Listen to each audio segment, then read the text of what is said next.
15 tips beberes rumah tanpa ribet. Metode minimalis yang lebih simpel dari KonMari. Sebelum lanjut, jangan lupa klik tombol subscribe, share dan like ya. Boleh juga klik tombol thanks atau terima kasih. Oh ya, kalau kamu punya usul atau ide tema video berikutnya, langsung komen di bawah ya. Makasih. Dan kita lanjut sekarang. Halo Bu Ibu semua, semoga sehat dan bahagia terus ya. Rumah hari ini sering jadi sumber lelah yang paling setia.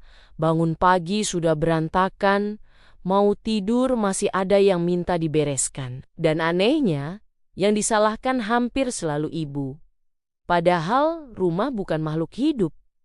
Tapi kelakuannya suka bikin emosi, apalagi di zaman sekarang saat hidup serba cepat. Barang datang lebih cepat dari kemampuan kita nyimpennya. Belanja 1 klik, kardus datang 3, dan ujung-ujungnya yang stres bukan kurir tapi kita. Di titik inilah topik ini jadi penting.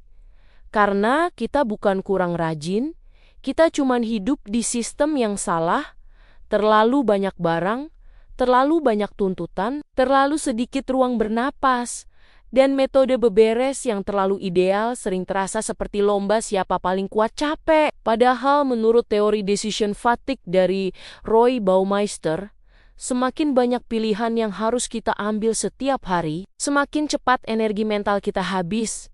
Dan rumah yang penuh barang itu, diam-diam bikin otak kerja lembur. Makanya pendekatan minimalis yang lebih simpel dari KonMari ini bukan soal buang-buang barang sambil drama. Tapi soal menyederhanakan keputusan hidup sehari-hari supaya otak ibu bisa istirahat sejenak, emosi lebih stabil, dan rumah berhenti jadi arena uji kesabaran.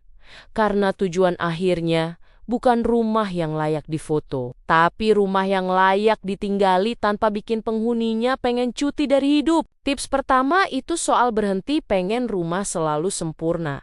Karena jujur saja, rumah sempurna itu cuma ada di iklan sabun lantai. Sementara rumah kita itu isinya manusia hidup yang bisa makan, tumpah, ribut, dan tiba-tiba ninggalin sendal di tengah ruang tamu. Kalau tiap lihat rumah agak berantakan, terus hati langsung panas dan ngerasa gagal jadi ibu, itu tandanya standar kita ketinggian, turunin dikit. Karena rumah rapi, tapi penghuninya stres itu juga nggak ada gunanya. Tips kedua, kurangi barang buka nambah tempat penyimpanan.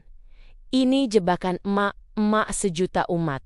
Rumah penuh, lalu solusinya beli box lucu, beli keranjang estetik, beli rak tambahan. Ujung-ujungnya yang nambah bukan rapi, tapi barang boxnya rapi, tapi isinya tetap penuh. Seperti hidup, yang perlu dikurangin itu bebannya bukan tasnya. Tips ketiga, 1 barang 1 fungsi. Kalau 1 barang punya banyak alasan buat disimpan, biasanya itu karena kita nggak rela. Contohnya, wajan gosong yang katanya masih bisa dipakai buat darurat.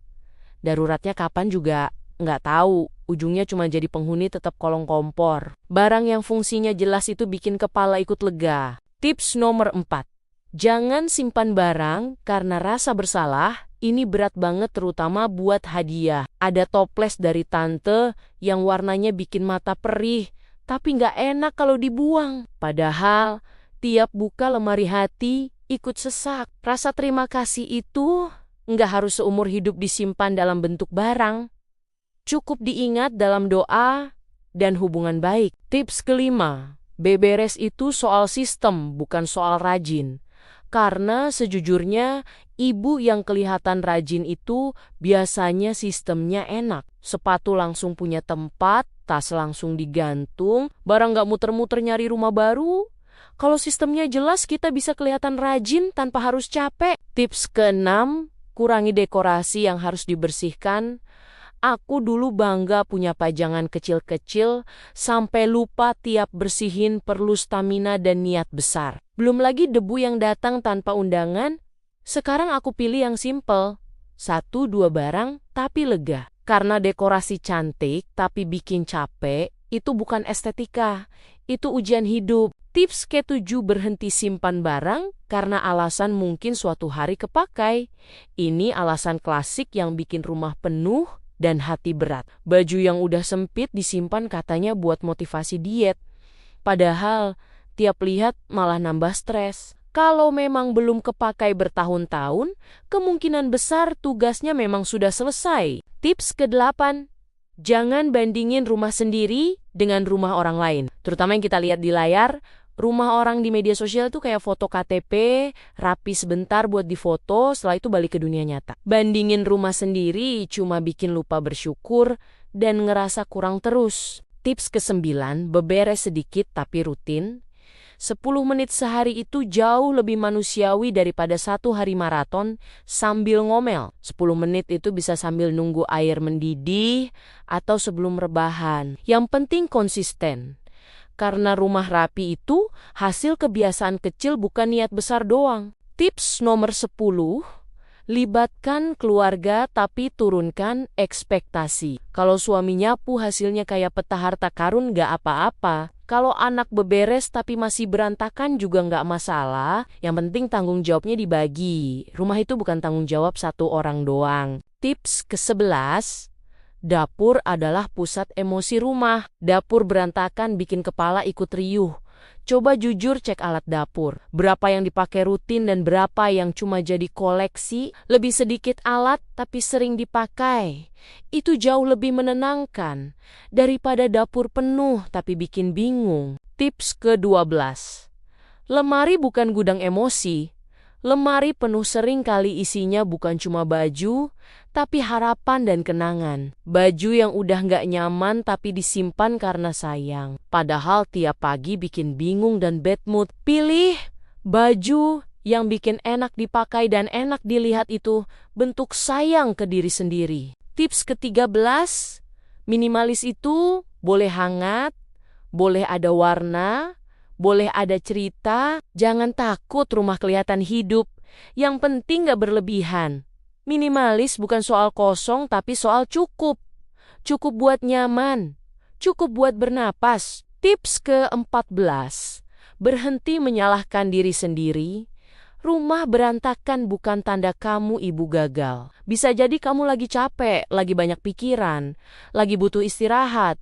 Rumah itu refleksi hidup, bukan raport nilai keibuan. Tips ke-15. Tujuan beberes itu hidup lebih ringan, bukan sekadar rumah rapi. Kalau rumah rapi tapi hati makin tegang, berarti ada yang salah. Pilih metode yang bikin kamu merasa terbantu, bukan tertekan. Karena rumah seharusnya jadi tempat pulang, bukan sumber stres baru. Sekarang kita bisa tarik napas sebentar dan sadar kalau selama ini yang bikin lelah bukan cuma tumpukan barang, tapi juga tuntutan di kepala sendiri yang maunya rumah rapi sambil masak, sambil mikirin besok, sambil pura-pura kuat. Rumah itu kadang bukan berantakan, tapi lagi jujur nunjukin kalau penghuninya capek. Dan lucunya, kita sering lebih sabar ke tamu daripada ke diri sendiri.